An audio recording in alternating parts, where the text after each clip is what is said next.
प्रभु जीशु ख्रीष्टंकर नामर गौरव हेउ। मोर प्रिय माने आसंतु आमने चिंता करिबा विश्वस्त किए आ प्रभु आज विश्वस्त लोक मानकु चाहुछंती।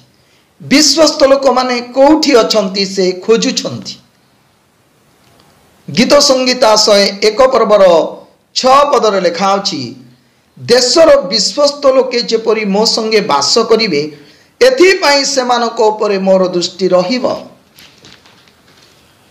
प्रिय ईश्वरंकर लोक माने जदिच या दाऊद लिखिछंती, किंतु आज ईश्वर एई कथा मानकु कहउछंती जे देशरे जो विश्वस्त लोक माने अछंती से माने मो सहित रहिबे।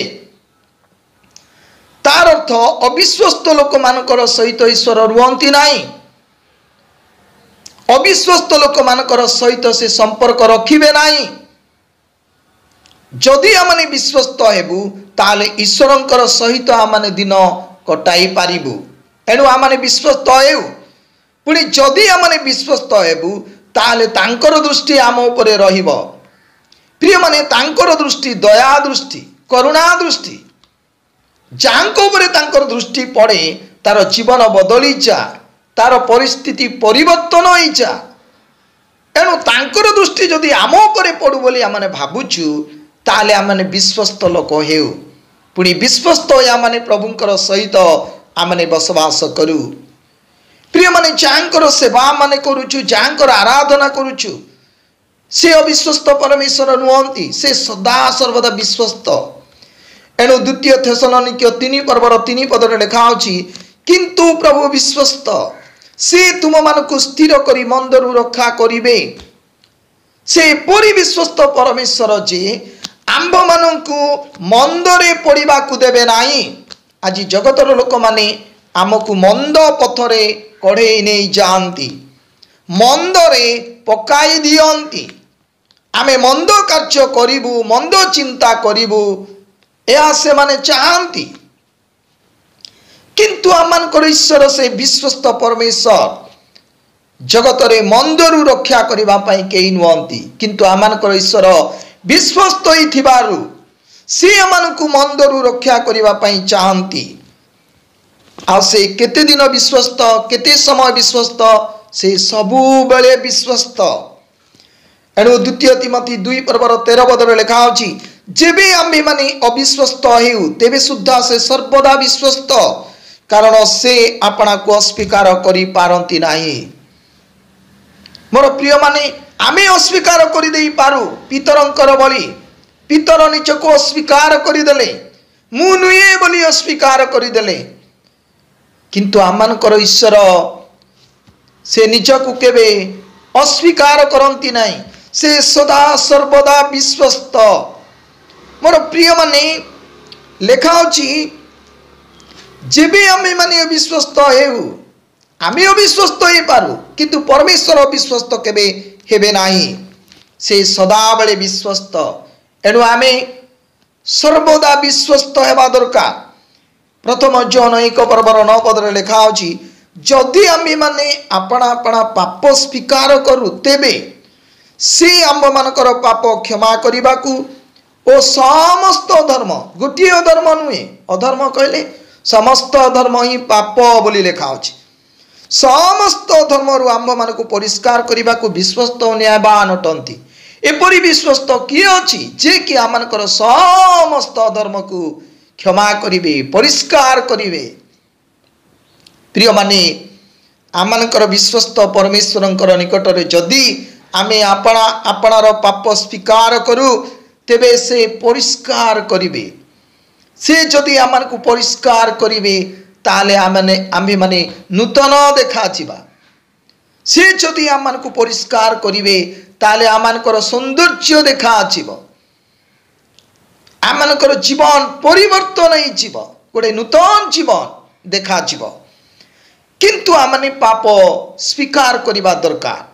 तेबे एपरि परमेश्वर जे कि आमनकु परिष्कार करिबाकू विश्वस्त न्यायवान अटंती।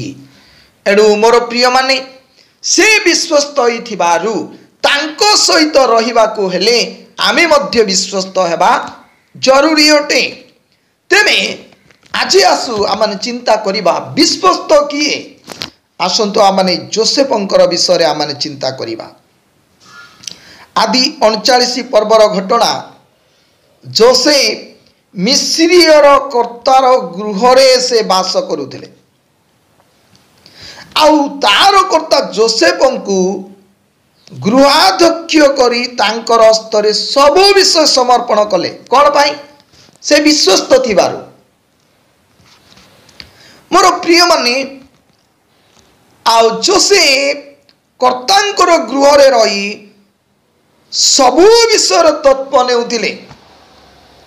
आउ जोसेफ देखिबाकू बहुत सुंदर थिले, किंतु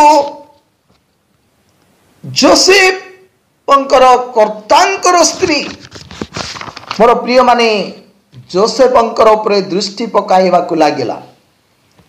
पुणी दिने से कर्तांकर स्त्री कहला मो संगे शयन कर, किंतु जोसेफ ए कथारे राजी नथिले। एक कथा माने समस्त जानो से जड़े युवा लोक थिले, तथापि एई भूल काम करिबा पई इच्छा कले नाही। एणु से स्त्री बारे बारे तांकु कहिबाकू लागिला। आ जोसेफ मना करि दउथिले। से कहले इते बड़ दुष्ट काम मु कोन करिबि कि? प्रिय माने से जानिले एई काम होची दुष्ट काम, एणु ना मु एई काम करिबि नाही।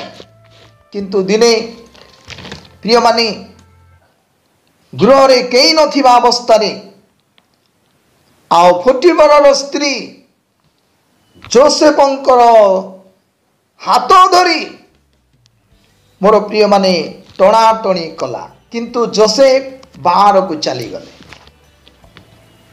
इच्छा कले नहीं। एडे बड़ भूल काम मु करिबि कि बोली इच्छा कले नहीं। मोर प्रिय माने केवल सेतिकी नुहे जोसेफ को दोषारोप करागला, तथापि से मुख खोलिले नाही। तेबे आज आसु आम चिंता करिबा आजिकार दिन रे एमिति जोसेफ माने अछंती कि जोसेफ कर्तांकर प्रति विश्वस्त थिले ता नुहे, ईश्वरंकर प्रति मध्य से विश्वस्त थिले। आ से जानी छंती यात्रा 20 पर्वर 17 पदर कथा जे अन्यर भार्या को लोभ करिबा मना, अन्यर भार्या को लोभ करिबा को हबो नाही बोली लेखा अछि व्यवस्था रे।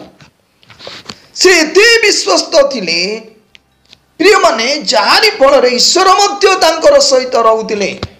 लेखा अछि ईश्वर तांकर सहवर्ती हेले बोली।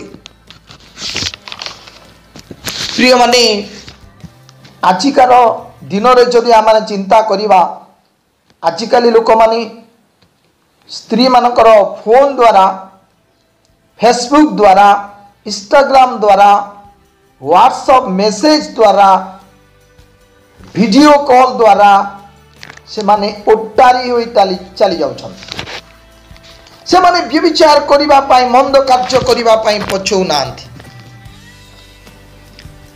किंतु से युवा लोकन को सुजोग थिला व्यभिचार करिबा पाई, सुजोग थिला शरीरर अभिलाष को पूर्ण करिबा पाई, शरीरर कार्य करिबा पाई, किंतु ना, कारण जे ताकू सब विषय समर्पण करिथिले, घरर समस्त दायित्व भार तांकू देइथिले, तांको प्रति से विश्वस्त थिले। मोर प्रिय माने ईश्वरंकर प्रति मध्य से विश्वस्त थिले। किंतु आउ जणे युवांकर कथा जदि चिंता करिबा, हितोपदेश 7 पर्व 6 रु जदि पढ़ी जिबा, तेबे जणे युवार कथा लेखा अछि। बुद्धिहीन युवा लोक, ता पाखरे बुद्धि नाही। प्रिय माने स्वामी नथिबा अवस्था रे जणे स्त्री जते बेले आउ तांकु व्यभिचार करिबा पई कहउछंती, ता कथारे से एकमत हले, पुणी ता पछे पछे गले। प्रिय माने लेखा अछि जे से स्त्री ताकु धरी चुंबन कला, ता पवित्र चुंबन नथिला। सेतिके बेले से दौड़ी चली जिबार थिला जोसेफ परी। आ ता सहित जेतेबेले कथाबार्ता करूची, आ से समय रे आ से स्त्री ଅନେକ ମଧୁର ଭାଷା କହିଲା ବୋଲି ଲେଖା ଅଛି। ପୁଣି ତାର ମନ ହରଣ କଲା, ଓଷ୍ଟାଦରର ଚାଟୁବାଦରେ ତାହାକୁ ଓଟାରି ନେଲା। ପ୍ରିୟମାନେ, ଆଜି ବି ଅନେକ ଲୋକମାନେ ଗୋଟିଏ ଗୋଟିଏ ଯୁବା ଲୋକକୁ, ଗୋଟିଏ ଗୋଟିଏ ସ୍ତ୍ରୀର ସ୍ୱାମୀକୁ ଓଟାରି ନେଇ ଯାଆନ୍ତି। ପର ସ୍ତ୍ରୀ ଗଭୀର ଖାତ। ଆଜି ଅନେକ ଲୋକମାନେ ସେ ଖାତରେ ପଡ଼ି ଯାଉଛନ୍ତି, ଜୀବନକୁ ନଷ୍ଟ କରୁଛନ୍ତି। କିନ୍ତୁ ଧନ୍ୟ ସେଇ ଯୋସେଫ, ସୁଯୋଗ ଥିଲା ବ୍ୟଭିଚାର କରିବା ପାଇଁ, କିନ୍ତୁ ନା, ଯେ ସମସ୍ତ ଦାୟିତ୍ୱଭାର ତାଙ୍କୁ ଦେଇଥିଲେ ତାଙ୍କ ପ୍ରତି ସେ ବିଶ୍ୱସ୍ତ ଥିଲେ। ପୁଣି ସେ ଈଶ୍ୱରଙ୍କୁ ଭୟ କରୁଥିଲେ, ଈଶ୍ୱରଙ୍କର ପ୍ରତି ମଧ୍ୟ ବିଶ୍ୱସ୍ତ ଥିଲେ, ଯାରି ଫଳରେ ସେ ବ୍ୟଭିଚାର କରିବା ପାଇଁ ଇଚ୍ଛା କଲେ ନାହିଁ। ପ୍ରିୟମାନେ, ଯୋସେଫର ଅର୍ଥ ହେଉଛି ବୃଦ୍ଧି। ଆଉ ପରମେଶ୍ୱର ପର ମୁହୂର୍ତ୍ତରେ, ପରବର୍ତ୍ତୀ ସମୟରେ ତାଙ୍କୁ ବୃଦ୍ଧି ହେବାକୁ ଦେଲେ, ତାଙ୍କୁ ଗୋଟେ ବହୁତ ବଡ଼ ଲୋକ କଲେ। ଆଉ ସେ ଜଣେ ବଡ଼ ଲୋକ ହୋଇପାରିଲେ, ମହାନ ବ୍ୟକ୍ତି ହୋଇପାରିଲେ।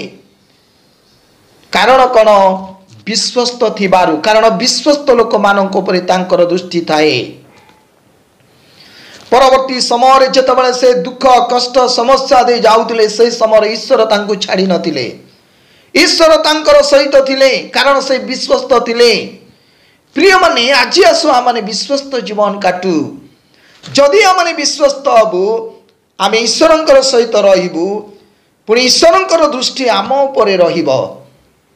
ଆମେ ବିଶ୍ୱସ୍ତ ହେଉ, କାରଣ ଆମମାନଙ୍କର ଈଶ୍ୱର ସଦା ସର୍ବଦା ବିଶ୍ୱସ୍ତ ଅଟନ୍ତି। ପ୍ରଭୁ ଆମମାନଙ୍କୁ ଆଶୀର୍ବାଦ କରନ୍ତୁ।